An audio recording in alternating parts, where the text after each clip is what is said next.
Hey guys, welcome to the early Sunday edition of the Goodfellow Podcast. It's Pasta Sunday here, wise guy style. Anyways, thanks for tuning in. Don't forget, give us that thumbs up because, just to tell us you like us or whatever. And, subscribe if you want to. We got the Patreon channel. We got some extra good content in there. I've been doing a lot of movie reviews lately. I'm going to talk a little bit about the Tulsa King tonight because me and my girl was watching it this morning. And, we got the memorabilia with the shirts, the cups, and everything. And I'm going to get a few more cups and shirts here. We're going to start hanging around the studio and stuff like that. But I hope everybody had a nice Halloween. And listen, hey guys, don't forget about my man Charlie Buono from Crime to Christ. All right, the Charlie Buono story, excellent read, believe me. Uh, but I hope everybody had a good Halloween. There's a lot of stupid people out there during Halloweens, the way they drive, the way they look. You should protect your children at all anytime you have to because it's important. But sometimes the way they drive, it's crazy. It's a little bit too much. But then again, who knows the way the world is going today? You know. Now we used to have another thing that we used to do when I was a little kid. We had mischief night. Now, mischief night is all right, it's mischief night. So we did a lot of crazy things. We used to go on the back of the yards and steal the tomatoes off the vines the guy was growing them. We used to siphon gas back then because it was the 70s. It was a gas shortage. And I was only like 11 or 12 years old, whatever it may have been. And so I would just keep the gas. We wouldn't, it's not like we drove or anything. I guess we broke a few windows. We caused trouble a little bit. But we used to go trick or treating with big garbage cans and stuff like that, big garbage bags like they used to put in the garbage cans, the big long ones. And we would be eating that candy for like a month. That's how much candy we got back in those days. And I remember when they used to give us the apples, they said, "Oh, don't watch the apples. There's like a what do you call a razor blade in there and stuff." But it was like that kind of thing. But I hope everybody enjoyed themselves. I've seen a lot of nice costumes out there. Oh, we got a lot of people we got to say hello to already. Geez. Um, then I'm also going to talk. Hey, Anthony, what's up, brother? Hey, good to see you again, my man Anthony Rocco. Good to see you, brother. Uh, so who else we got on there today? Said hello. Hey, Raymond, what's going on? Yeah, breakfast with the cousin chicken. I'm Uncle Tony. Yeah, well, he's actually my cousin Tony. So yeah, thank you for that. Appreciate it. You guys enjoy. I got to come up there to New Rochelle again and have some breakfast. I got a lot of people to say hello to and everything. Who's that? I don't know. Susie. Hi. How are you? Uh, Tommy. Hey, what's going on, brother? Dang, good to see you. I'm glad you tuned in again. Uh, what's up, a big sausage? That's my real good man right there. Big block. What's up, Susie?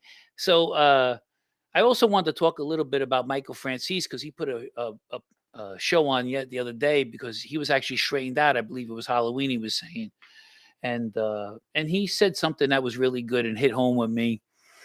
Uh, he said he's not trying to glorify this life. And let me tell you something. Believe it or not, he's 100% correct. There's nothing to glorify the life. And if you listen to just his story alone and some of the stories he told about two friends of his who actually killed their own father, that's nothing to be glorifying about. You know what I mean? How it ruined his own family, the drugs, and had killed I believe, his sister, his brother had problems. His father in and out of jail. Well, he did probably one of the longest bids ever. Um, Very respected man, Sonny. But there was something he said. He also said about how he went against law enforcement. That's really against a lot of bad things. But let me tell you something, Michael. If you're listening, or one of your crews are listening, law enforcement to me is more crooked than a wise guy because like you said, you didn't have no respect for the law. Well, believe it or not, a lot of people who are supposed to be law-abiding citizens, or whether in the police or FBI, whatever, they got no respect for the law either. They do what they want. Once they get into power, they don't care. Like you said, when they arrested me, it said the United States of America against versus Joe Barone. How am I supposed to win against that? Like you said, they got unlimited sources, unlimited money, and everything else. But there was something else you said too, which you were a captain, and you was an acting captain for a while. But look how your own people treated you. They had to scare you to make sure that you knew who was the boss. In this life, And you had an interview with my dear friend, my brother Dominick Cicale from Mafia Roundtable, and Cicale's Corner Unfiltered, and which was a good interview too. Loyalty is a two-way street. Why would they have to bring you down? You're giving them more money than they ever seen, yet they still called you down to put the fear of God in you because you were afraid, which I don't blame you. I would have been afraid too. And but then your own father, like your friend told you, didn't help you out at all. Now I would really be disappointed if my father ever said to me, "Listen, you got to talk to my son. He's running things. I don't know what's going on." But what he should have said was, "Listen, my son's trustworthy here. He's proved himself. He's giving you money. He keeps his mouth shut. He's doing the right. Proved himself. How many more times you want to keep proving yourself? What does it take for these people, or anybody for this matter in this life? How many more times you got to keep proving yourself to find out that your loyalty is there?" I would have been disappointed in my father, and it would have broke my heart, and I'm sure it probably did Michael's too as well. But this is a cutthroat business. Now here it is. Look at this. When we're watching the Tulsa King, and I know Michael also talks about this too, the Tulsa King. Now he talks to the big boss that's over there, and he says, today he says, "Oh yeah," he says, "What your time is coming." Like he's gonna take him out. Now here's another guy bringing him millions of dollars to this guy for no reason, and he don't really have to cut him in because he's really on his own now.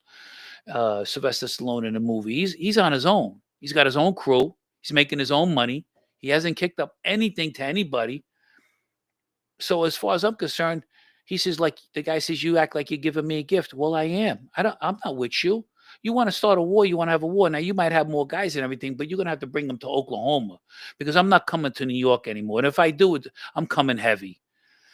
You know, there's a lot of times in here you really got to be, how could I say, you got to be tough even if you ain't tough. Now, Michael said he was an earner and they knew he was going to be an earner. And that's the way it was. And he must have been smart because obviously he was making all that money. He didn't ask anybody for a loan. He didn't ask anybody for help. He did it all on his own. And yet they tried to scare him into, am I right or wrong? To me, I don't know. I just can't understand. Where's the loyalty there? You showed him everything you can, and yet it's no good. Who else we got up there? I see a couple more comments coming up. Who's this here? Something about Aki. Hey, who's this? Hey, Raymond. Oh, you're my cousin. Oh, okay. You're my cousin. Thanks, Raymond. What's up, cuz? Who else we got? Oh, you did? Okay. So when you give me a little something, obviously you knew my father pretty good. Uh, that's a good thing. My father was My father was a good guy, and I would really hate to think. Listen, he was a true Gemini. He could snap like this. I mean, in a second. But uh, listen, I know for a fact he loved me. I was fortunate that my mother loved me, my father loved me. So out of maybe a lot of wise guys that were there, maybe they didn't have love at home, maybe they did. I don't know. I was fortunate, and to be quite honest with you, I was not really made for this life. Oh, we got a donation up there too. My goodness, who's that? I'm sorry to cut off the story, but super chat. All right, hey, CarmineSmash. Thanks, appreciate it, brother. Appreciate the donation. Thanks so much. Carmine's been a regular on the show too. But this was not the life I was gonna lead. I mean, look, my father did all the stuff. He did all the worry and everything. I was just a regular guy, regular kid. I smoked weed I started when I was 11 years old.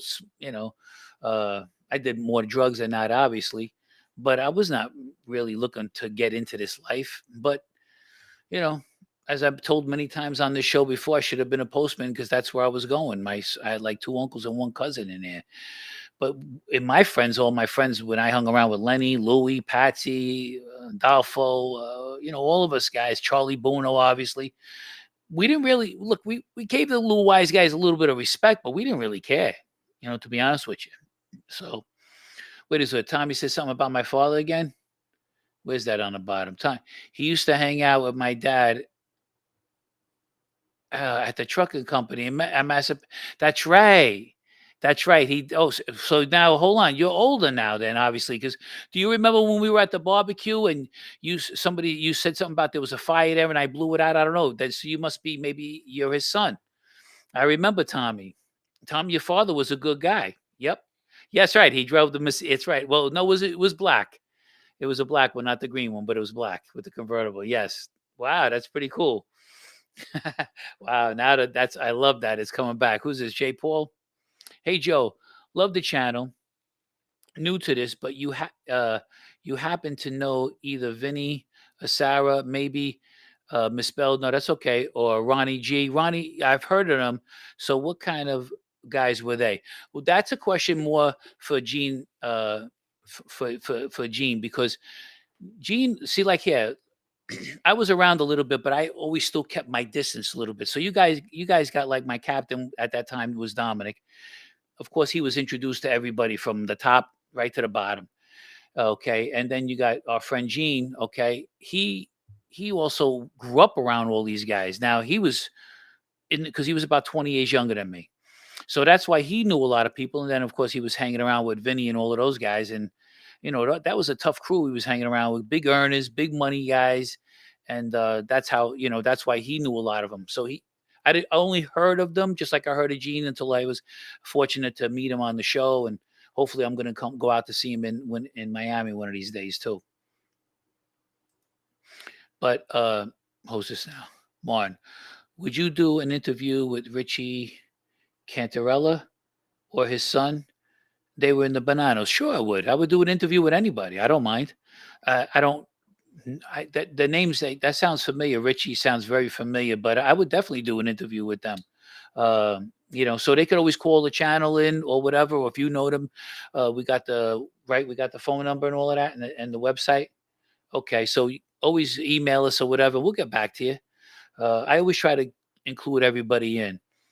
But now I forgot what I was saying about that what I was saying before. But anyways, as far as I'm concerned, most of these guys out there, that's why half of these guys are miserable. Your own friends are going to stab you in the back, shoot you in the head. So like I said, my friends, we didn't really respect the wise guys as much, or we didn't really care. But then again, we didn't have to. We didn't really have to do anything with them. Now, some of our fathers were, connected, or they knew people and stuff like that. And you could always go to them for a little help as long as you cut them in for something. But they knew a lot of the wise guys who not to mess with. But to do something like that to a guy like Michael Francis, try to scare him, and then his father not sticking up for him the way he should have. And he'd have to say, and Michael was right, you don't get nasty with the boss. But all kidding aside, though, his father could have said something like, "Hey, listen, guys, what's the problem here?" You know what I mean? But he was true to that life. He died for that life. He lived for that life, and you can't take anything away from Sonny as far as that's concerned. And even Michael too. He was talking about the reason why he decided to get out of that life and stuff like that because of his wife and everything like that. Because it destroys everything. Look, you know what my mother told me. I hate to say this, and she said this to me once a long time ago, and I never forget it. This is over 30, 40 years ago. She said, "You know something? When your father leaves the house and you leave the house, and when the phone rings, I'm on." She's sitting on pins and needles, and then the phone rings. She gets nervous because she thinks one of us were going to be dead. Is that something you do to somebody you love? Nah. Look, I'm not saying to do anything right or wrong. I'm not preaching. I'm not acting like I got a halo over my head, because I do not. We have a lot of regrets. I'm definitely sorry for a lot of things that I've done. But you know something? You don't do something to somebody you love like that, a family member, your mother who cooked for you, gave birth to you, took care of you when you were sick. Look, you can do things on your own. A lot of times you don't need a wise guy. Sometimes you do, sometimes you don't. But there's a limit to do it. Because the guy would have said, like he says, you're born into this life now, okay? If we call you and your mother's sick and dying or whatever, you come over here first if we call you. You mean to tell me, out of all the captains that are there, out of all the soldiers that are in there, out of all the associates there, you need me? I'm the only guy that can handle this? What am I in the night shift here? I can't, I gotta stay. I would have went like this to him. Really? Really? I would have been like, okay. I would have told him to take a walk, because nah. I'm not leaving my mother's side. The last thing, she might be dead if I go and do whatever you need me to do. You guys got hundreds of guys that could take care of business. I'm not the only guy who could either fight or shoot or talk or whatever I had to do. No, no, I wouldn't have done that. And I wouldn't kill my father. And to be honest with you, it's a lot of my best friends. And even though some of my friends that we had arguments with and fights with and stuff, murdering them was not in my heart or my mind. I would never shoot one of my friends. If we even had a fist fight with each other, whatever, we would have got over it and it would have been over, because that's how much respect we all had for each other. Everybody knew each other's parents and stuff like that. Now, a stranger and stuff like that, everybody knows the story between myself and Dominic about the hit on Mikey, the washwoman in the nose that he calls him. So I don't call him the washwoman. I don't want to hear no slack later on. That's something different, okay? I don't know him. I didn't grow up with him. I really didn't care for him that much. And at the same time, okay, that's what I was going to have to make my bones with. That's something totally different. We got any other comments up there that I didn't see? Okay, hello. All right. Did you ever go to the Diamond Club in Portchester? Yes, I believe I did. Was the Diamond Club? I don't know if that was a strip place or not, but I do sound familiar with that. I did. I lived in Portchester for a while. I lived in Rye Ridge, Rye Brook, and then I also lived in Portchester too. I lived in Nick Sinis's house back in the days. Who else we got there? Bob Ross. Weird question, but do you collect anything? As far as I don't know, what do you mean by collecting? Like collectibles, like trading cards. I'm assuming he's talking about like collectible items. No, not really. I used to collect magazines, comic books. I was a big fan of the Ghost Rider. I had all of those, but they're no longer in my possession. I had the original Incredible Hulk with the first introduction with the Wolverine. Okay, but those things I used to definitely collect. The baseball cards when I was very, very young, but I didn't really realize the worth of it. Look at that one Superman comic book. I think the first one, the original, sold for like $1 million. So but I had a lot of comic books back in my days. My father and I used to just come and get me like on a Sunday night. We'd stop he used to go get cigarettes at like the stationery store, and then I would be over there and I pick out a few magazines and he'd buy it for me. I was a little kid. I was like, I don't know, 10 years old or something like that. Mm-hmm. Hey, Martin, what's going on? Let's see. Are you familiar with Sally Daz hit? Yeah, which was done by his son, his own kid. Maybe you and Dom can review that story. Yes, something. Dominic was very close to them more than I was, but I did meet them. The brothers, we actually went over in Sue's Rendezvous together like that. I got along with them, obviously. I never got a chance to meet the father. But from what I understand, he was very close to Vinny, our boss, Vinny Gorgeous, and I heard he was a great guy too. But I don't know what happened on the inner circle within the family, but it was a big. I just can't believe somebody would look.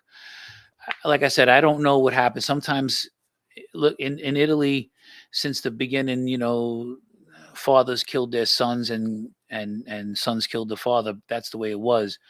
In this day and age, I don't know why it would be so hard, but now the kid's doing, I believe, life in prison and he'll never get out. And to me, to have something like that just for, I don't know. I mean, obviously there must have been money involved, but murder is, as a matter of fact, something, I'm going to bring into my book on all sayings that I have. So next Sunday, I'm going to do that if you remind me. And then these sayings are not mine. I've heard them from one just reminded me of Daredevil. There's a lot of good sayings I got. So I'm going to bring in my book. There's a lot of sayings I got, but that's why in my book there's a saying, and like I said, I don't take credit for anything. It's not mine. Unless I brought my poems, it's one thing. Those are mine. But sometimes the strongest people hide the deepest pain. And so I could only imagine what, like a guy like Michael, even though he's probably right with God and everything like that, what's going on in his head with all that stuff. What else we got up there? Can you read it for me? Did Tamulo own the Diamond Club? I don't know actually who owned it. I know there was somebody running that place, if I'm not mistaken. Um, there was but you could always tell who's running. But I forget the name who's running it, because you know how long ago that was. You going back 30 years maybe. So that's a long time. Hello, hello. What families were the biggest in Westchester in your day? It was the Genovese. Believe it or not, it was always the Genovese, pretty much. We had some of the Gambino guys up there, and the Lucchese guys more in the around Westchester area. So it was Frankie Famara. I think Frankie Famara was in the Gambino family, but they were different. Like back in those days, a little bit. They seemed, well, at least they seemed that way. Anyways, there seemed to be more respect, I think, for their rule of law at that time. They seemed like more.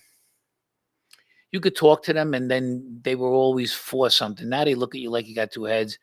They don't know who's ratting on them. They don't know who to trust. Which, listen, that's part of that life. That's why a lot of times they stay within the same circle. So, but yeah, it was mostly the Genovese, Lucchese, and the Gambinos. There wasn't really that many Bonanno guys. And at one time, for a while, the Bonanno guys were kind of weakened a little bit uh, for a while. But then they really got back up there big time. I was glad to be with them. I would have went with the Genovese family, but there was a lot of guys there that I had beef with and all of that, and so I had really papers with them. I don't know if you know what I mean by papers. Like, I was on record with them because of my father, but I didn't need no permission to really get away. Even though I think Dominic went to go see Patty Boy Felsetti, who was like, I think, the concierge now. He's like something over there. He's pretty high up, and I think they talked to him about me. So, who else we got? I know Vinny Asara and his father Jerry Senior and Ronnie G.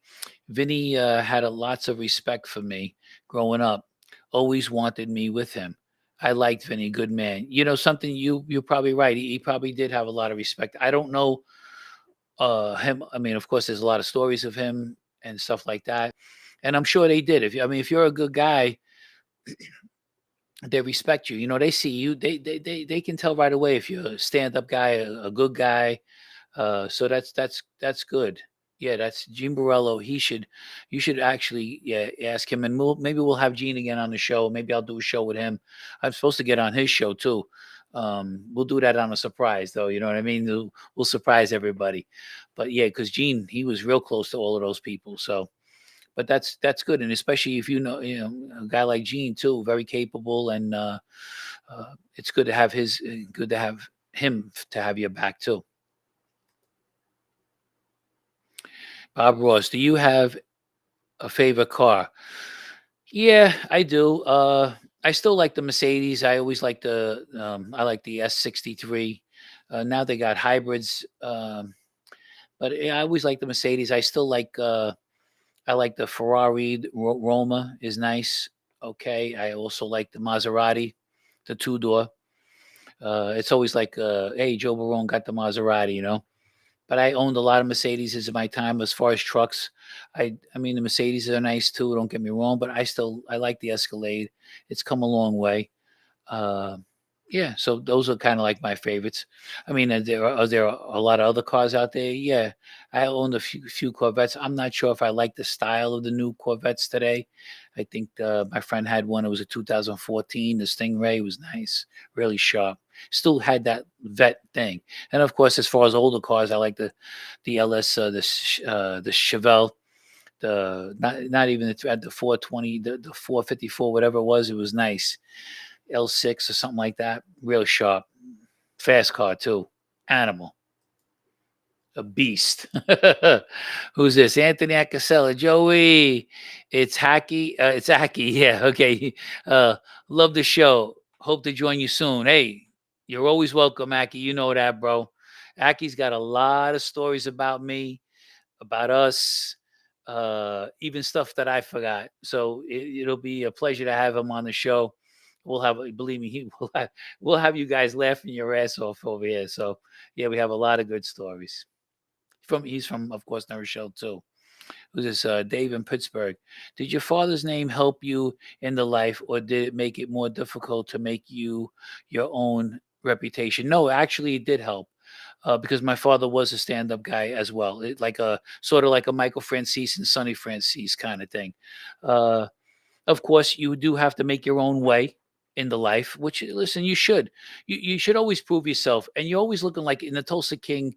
What's going on now is Dwight Sylvester Stallone's having a problem with some other guy over there, and his son is always trying to get his father's approval, and which he'll never get. Now, that's a situation where I think the son's going to take out the father, but uh, you you you always want to please some. When somebody tells you like your father, your mother. When I went to a wedding one time. My mother said, "Come by the house. Let me see you all dressed up." So I went there all dressed up, and she told me, "Oh, you're so handsome." She looked, she was so happy. I seen the smile on her face. She saw her son growing up and all of this. And so I went to the wedding like I thought I was better looking than the groom and everybody there because the way she gave me that confidence, and uh, that's what your parents do. Like there's that show American Anthem. It's an old one. It's with Mitch Gaylord. He's the one who did the triple flip or something like that on the high bar. It was about gymnastics. Well, he said to his father, when you came to the games, he said, I always played better. Well, sure enough, he was able to do the triple, whatever it was, because he saw his father up in the stand, way up high, and he gave him that look. And, listen, some people need that, and I'm one of those people. If my father gave me the green light, which he gave me the green light to collect money and do what I had to do back in those days too, I felt like I don't really care about the law or police or anything like that. I got the green light, and that's it. So that's how that goes. Who else we got up there? We got a lot of them coming in now. So who's this? Hey Brady, where the heck you been? How many of your friends today are doing well after that life? Well, to be honest with you, um, Dominic is doing good because he's out of the life. My friends, I'm hoping that all my friends who were never involved in that life are doing very well because some of them talk to me, some of them don't. But even the ones who don't, I don't mind. But in that life, I guess some of them are still doing good. Uh, but I try to keep my distance from certain things because I'm getting old. Next month I'll be 64, and so I just want to like just kind of live my life nice and quiet now. You know what I mean? Even though I talk about my friend Pete a lot sometimes, Pete Savinello. Listen, he can say all the stuff that he said. Yeah, he's lost his friend for life. Pete, you're always gonna love me as a friend because I was always good to you, and you know it. So, and I don't hate you. I just didn't like a lot of things you did to me and was so unnecessary. But I could never hate you, bro. So, and you can never hate me. So, get over yourself. Stop trying to be somebody you're not because you could be a really good person when you stop acting like a tough guy because you're not. I'm not saying you can't fight. I'm not saying none of that stuff, but don't try to be the old Joe Barone and just because you hung around with me or you knew a couple of people like I did or that kind of stuff. You went out with Rom's daughter or you knew Jerry Valenti when your mother was dating him. Don't try to act tough or anything like that. Just be happy, bro. You're alive. You got a nice wife, you got a nice family. So just be yourself. I used to tell that to all my friends. Don't try to drive like me. If you can't shoot or fight like me or anything, then just be you. I like who you're hanging around. A friend of mine told me he don't even watch my podcast because he didn't know me in that next life. That's somebody here where I'm living. He says, I like who you are now. And that's, how nice I felt. That felt like $1,000,000 to me. Martin, Sally Daz. Yeah, Sally Daz's son had him hit because Sally was worth $50 million, including extensive real estate. That's true. Holdings. The son hired the blood gang members. Yeah, yes, that's true. He did hire somebody else to do it, and I'm sure it was probably over money too. So I definitely can't disagree with that, Martin. It's just a shame that it's something. I don't know if the father was keeping money from him or not, or not putting him in charge with anything. There must have been some inner turmoil there, obviously, for something to go on. But it's just the fact that something just couldn't be talked out or worked out. It's a shame that you would have to go that way. And you know something, to be honest with you, if it was that bad, I would never have an outsider do it. If I had to do something like that to a family member, I would never do it. That's why when, excuse me, if Dominic found out what I was doing and he had to whack me, out of respect, and he said it before, he could have had anybody kill me, but he would have did it himself. And that's the level of respect we had. And I could have took it a lot better coming from Dominic, because I would have kept it, even though I was dying, I would have had that respect for him that I always gave him, and knowed what kind of a real man that he was. Hello, hello. Yes. Did you spend any time in Stamford or Greenwich, Connecticut area? Yeah, I used to go up there once in a while. I didn't like Greenwich. A lot of people had their nose up in the air, thought who the hell they were. My friend Patsy had a restaurant up there. I forget the name of the place. It was so many. He didn't have it for that long, but food was excellent. Treated me like gold when I went in there. Um, Patsy is a friend of mine's cousin, my friend Steve's cousin, who he actually robbed my friend Steve.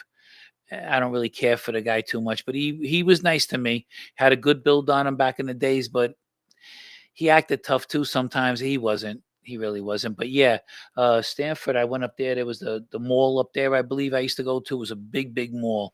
And then, of course, Greenwich up there. Sometimes I go up there once in a while. hmm matter of fact, before I get to this question, uh, Greenwich actually, what do you call it? I think they had a Carmine. I think the Columbos were up there a lot too as well. So Martin, this is another one from Martin. Have you ever seen, what is that? It says the Mob Show. Oh, the Mob Show. Oh, Gravesend with former soprano actor. Yeah, yeah, I did watch it. It wasn't. I don't know if it was the part one Gravesend or the part two I saw. Some of it I really liked. Some of it I did like. You know, so I think it was good. Yeah, I liked it. I know a lot of people didn't like it, or they talked bad about it, whatever. But yeah, I liked it absolutely. So earlier, I wanted to ask this earlier, but you started talking about other things. I didn't want to interrupt you, but for the new watchers, for anyone who doesn't know, what's the story of you were gonna be involved in the hit on Mikey Mancuso? Like, can you just run us through that story? Yeah, well, what happened was, so now, as everybody knows, I was an associate. I was close to Dominic, Dominick Cicale from Mafia Roundtable. He was my boss, and he was my friend too. Believe it or not, he was really my friend, my brother. He really was. And so we had talked, and he asked me. We're in the car, and there was some turmoil going on where I didn't realize that I found out later that Dominic got permission to get to whack Mikey if he definitely got permission. I didn't know that, and to be quite honest with you, since I was getting the order from Dominic, I really didn't care if he got permission. Um, but he did get permission. Dominic had asked me. He says we were in the car, and he mouthed the words to me, "Do you want this life?" So I said yes, and he said okay, and that's when we were planning to do the thing with Mikey to whack him, and that's when I was going to get straightened out after that.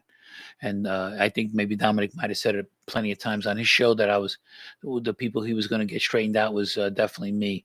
I was one of them in the list, because he said from now on, all I'm going to introduce you to is wise guys. And I was just starting to get into, I would have been around all of the places like Dominic. Dominic knew a lot of people, met a lot of people because of his status.